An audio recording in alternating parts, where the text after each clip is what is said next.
குலதெய்வ கண்டுபிடிக்க பத்தி பேசணும். அந்த குலதெய்வ வழிபாடை பத்தி நீங்க பிரமாதமா பேசுவீங்க. கண்டிப்பா அந்த குலதெய்வ வழிபாடும் சொல்லுங்க. கண்டிப்பா என்னுடைய நான் சொல்ற முறைகள் யாராரோ இப்படி இப்படியோ கும்பிட்டு இருப்பாங்க, அது அவங்களுடைய விருப்பம். ஆண் தெய்வமா இருந்தா அமாவாசை, பெண் தெய்வமா இருந்தா பௌர்ணமி. உங்க குலதெய்வ கோயிலுக்கு போய் ஆண் தெய்வமா இருந்தா அமாவாசை, பெண் தெய்வமா இருந்தா பௌர்ணமி. அந்த பௌர்ணமி இருக்கிற நேரத்துல பகலாவும் இருக்கலாம், இரவாவும் இருக்கலாம்.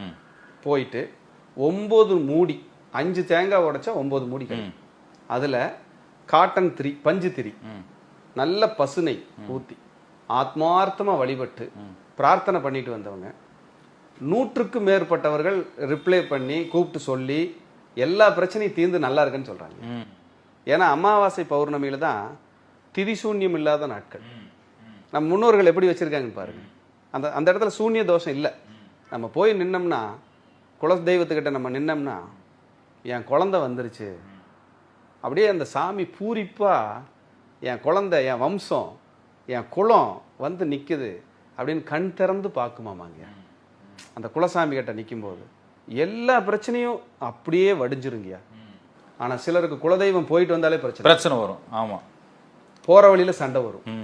இதுவும் நம்ம கட்டத்தில் தான் இருக்கு.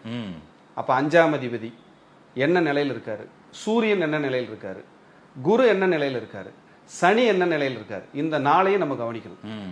கவனிக்கும் போது இப்படி இந்த மாதிரி குலதெய்வத்துக்கு போங்க, இந்த மாதிரி நீங்க வழிபாடு எடுத்து பண்ணுங்க சொல்லும்போது ஒரு 4 தடவை 5 தடவை போயிட்டு வரும்போதே லைஃப் ஸ்டைல் மாறிடுது. இப்போ இந்த பௌர்ணமி வழிபாடுங்கிறது, அது எனக்கு பெண் தெய்வம்னாலும் அப்படி கேட்டுக்கிறேன். பௌர்ணமி வழிபாடுங்கிறது அது எப்போ பண்ணுவோம், பண்ணிட்டே இருக்கலாமா, தொடர்ந்து இத்தனை வாரம் பண்ண அப்படி? அதெல்லாம் இல்லைங்க. பௌர்ணமிக்கு நின்றுங்க. சக்தியின் உச்சமான நாளுங்க பௌர்ணமிங்கிறது. கரெக்டாக 180 டிகிரியில் சூரியன் சந்திரன் இருப்பாங்க. அப்போ போய் நம்ம நிற்கும் போது ஒரு பெரிய விமோச்சனம் கிடைச்சிருங்க. நிச்சயமா ஒரு ஆற்றல், அது வந்து சொல்லி தெரியாது.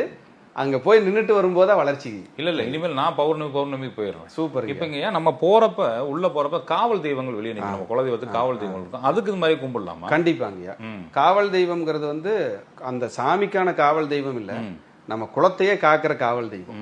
நிறைய பேர்த்துக்கு வேறு வேறு வடிவங்கள் இருக்கும். கண்டிப்பா அவங்களுக்கு ஒரு பிரார்த்தனை வைக்கணும். இன்னுமே குலதெய்வத்துக்கு வெற்றிலை பாக்கு, எலுமிச்சம்பழம் இதை வச்சு கும்பிட்டு வர சொல்லுவேன். நம்ம பேச்சு வாக்குல என்ன சொல்றோம், என்னப்பா வெத்தலை வாக்கு வச்சுதான் ஒன்று அழைக்கணுமா சொல்றோமா இல்லைங்களா? அப்போ கல்யாணத்துக்கு ஒருத்தரை கூப்பிடுறோம், திருமணத்துக்கு என்ன வச்சு கூப்பிடுறோம்? வெத்தலை வாக்கு வச்சு கூப்பிடுறோம். வெத்தலை வாக்கு வச்சுதான் நம்ம ஒருத்தரை அழைக்கிறோம். அது ஒரு மரியாதையா நினைக்கிறாங்க. நீங்க வெற்றிலை பாக்கு கொண்டு போய் அங்க வச்சு அந்த சன்னிதானத்துல என் கூடவே இருமா, எனக்கு எப்பவுமே துணையா இருமான்னு வேண்டிட்டீங்கன்னா நிச்சயமாக குலதெய்வம் உங்களை கைவிடாது. இதுதான் சூட்சமம். வெத்தலை வாக்கு வச்சுட்டு கும்பிட்டு அதை நம்ம திருப்பி வாங்கிட்டு வந்துருமா, அவங்க வச்சு அங்கேயே இருக்கட்டுங்க.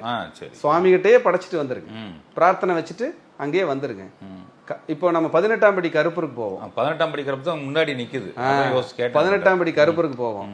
அங்க கும்பிட்டு வெளியில வரும்போது, கருப்பா கூடவே போப்பா அப்படித்தான் சொல்லி அனுப்புவாரு, துணையா இருப்பா, திரும்பி பார்க்காம போங்கம்பாரு. அப்ப அத்தனை கும்பிடுற எல்லாருக்கும் கருப்பன் வருவாரு அப்படிங்கிறது நம்பிக்கை. கருப்பனுடைய ஆற்றல் இருக்குங்கிறது நம்பிக்கை. 18ஆம் படி கருப்பறையெல்லாம் கும்பிட்டு எத்தனையோ பேர் விமோச்சனம் அடைஞ்சிருக்காங்க. குலதெய்வம்ங்கிறது சாதாரண விஷயம் இல்லைங்க.